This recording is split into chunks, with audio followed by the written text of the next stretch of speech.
अस्सलामुअलैकुम ग्रेड 1। आज हम करें इस्लामियत का काम। सवाल नंबर 1 है हमारा, खाली जगह पूर्ण करें रिसोर्स पैक पर। ये खाली जगह आपको नज़र आ रही है, आपने इसको ऐसे ही रिसोर्स पैक के ऊपर इसको सोल्व करना है। फर्स्ट है हमारा, दिन डैश भी अल्लाह के हुक्म से आते हैं, रात, इबादत या रोज़ी। दिन और रात, दिन रात भी अल्लाह के हुक्म से आते हैं। क्वेश्चन नंबर 2 है हमारा, अल्लाह ताला के अलावा डैश के लायक नहीं।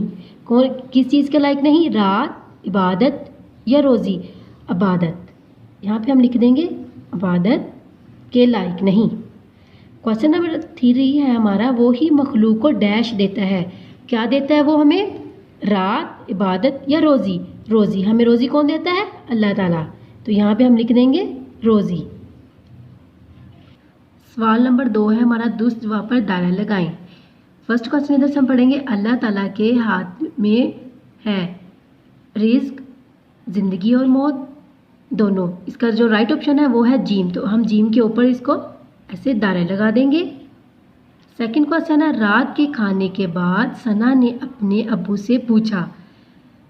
फर्स्ट पर हमें किसने पैदा किया, सेकंड खाना कौन देता है, हम कौन है। तो आप जैसे कि हमने रीडिंग में भी पढ़ा था कि सना ने अपने बाबा से पूछा था कि हमें किसने पैदा किया। इसका राइट ऑप्शन है अलिफ, तो हम अलिफ के ऊपर ऐसे ही दायरा लगा देंगे। ओके ग्रेड 1, ये था आज का आपका इस्लामियत का काम। आपने इसको नीटली ऐसे ही अपने रिसोर्स पैक के ऊपर इसको सोल्व करना है और इसको याद भी करना है। ओके, अल्लाह हाफिज़।